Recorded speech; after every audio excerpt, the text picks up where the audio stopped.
comme vous l'avez dit, il faut les concrétiser. Et comme on dit là aussi, dans le dernier geste appartient aux joueurs. Je pense que les joueurs qui sont tellement déterminés et envie de savourer le but qu'ils se concentrent. Mais malheureusement, parfois ça ne va pas au fond et parfois aussi il y a un bon gardien en face.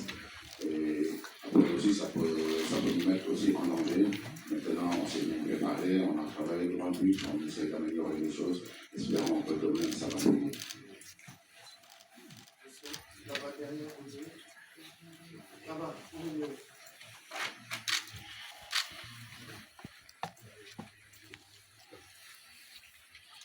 Bonjour coach, c'est Annie Bayan du média Saint-Optime.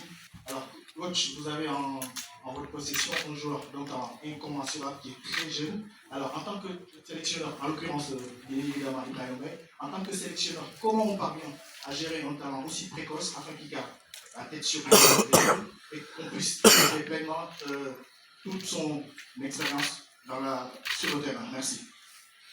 Oui, je dirais que c'est une chance d'avoir un jeune joueur comme Ibrahima qui est en train de montrer des bonnes choses, qui est en train de gagner des titres à 17 ans. Je pense que souvent un joueur rêve de jouer professionnel. Aujourd'hui, quand ça va dire, il a une Champions League, Coupe du Monde des clubs, tout ça pour le féliciter. Mais après aussi, Ibrahima arrive dans un groupe où c'est une chance pour lui de trouver des gens comme Sadio Mané qui ont tout gagné, qui doivent nous montrer la voie, comme les Kalidou Koulibaly, les Ghana qui connaissent de très haut niveau, Moussa qui est là, et tant d'autres joueurs. Je pense que c'est bénéfique pour lui.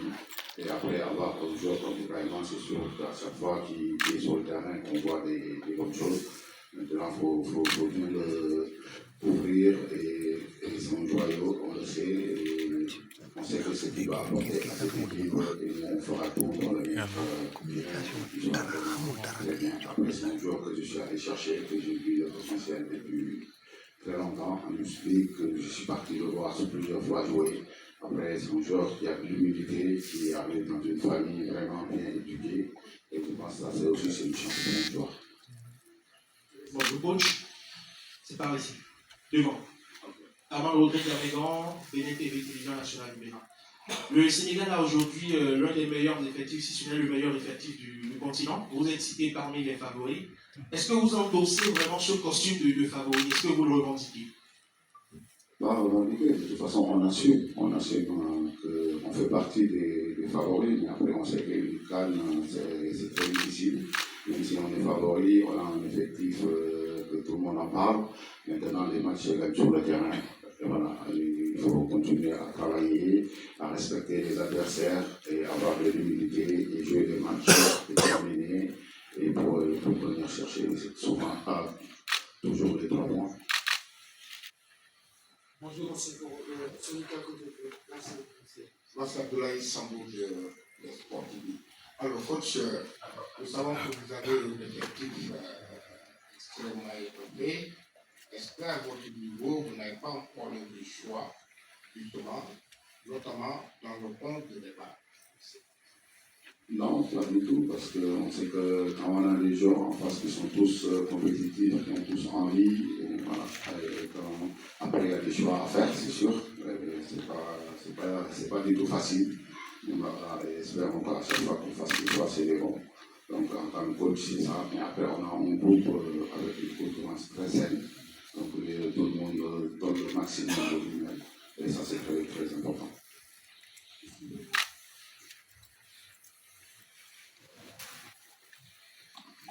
Bonjour coach, bonjour Moussa, Valençanet de Sport TV. Coach, ma question est la suivante. Sur les 2 matchs que le Sénégal a livrés, pensez-vous que vous allez trouver l'équilibre dans votre jeu sur cette organisation de 4-2-3? Merci.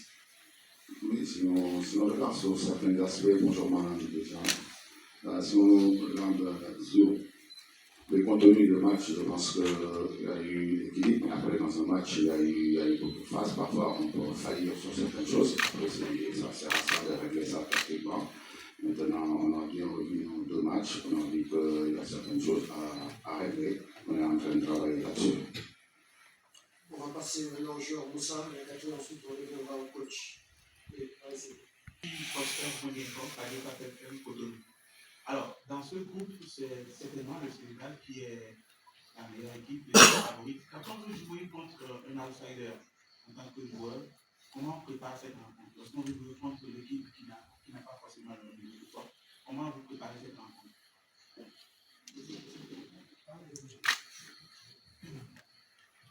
Bonjour. Écoutez, on a l'habitude de jouer sur le continent, soit en qualification pour la Coupe du Monde, qualification pour la Coupe d'Afrique ou dans les compétitions. Mais souvent, on joue contre des équipes bien sûr au classement FIFA qui sont en dessous de nous, parce qu'on est la deuxième. Mais nous, on ne réfléchit pas comme ça en tant que joueur. En tant que joueur, on est là pour remporter chaque match. Et on respecte tous les adversaires, c'est ça qui fait notre force, avec beaucoup d'humilité. C'est la meilleure guitare quand on joue contre une petite outsider comme vous voulez le dire. Et nous, on joue notre football, on essaie de les mettre en difficulté en jouant vers l'avant, en essayant de tirer le bloc, et tous ces petits détails. Et après, c'est à nous de faire la différence. Mais pour jouer contre une équipe contre les Bénin, il faut avoir beaucoup la respecter. Il y a des joueurs qu'on connaît, parce qu'ils vont jouer dans les meilleurs championnats du monde avant, ils jouent en France, on en connaît beaucoup. Et juste jouer avec nos qualités, et voilà. Et ça commence par un respect de ces équipes.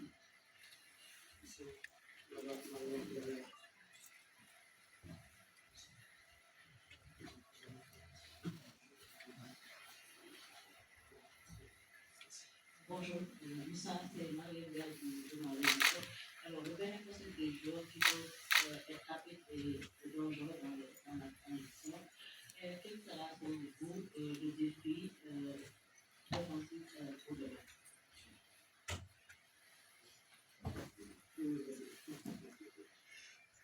Le défi, ce sera sur le défensif ou offensif, ce sera la même chose. C'est nous, en tant que défenseurs, on doit rester concentrés pendant 90 minutes. C'est ça qui est très important. Parce que la plupart des matchs, on a la possession.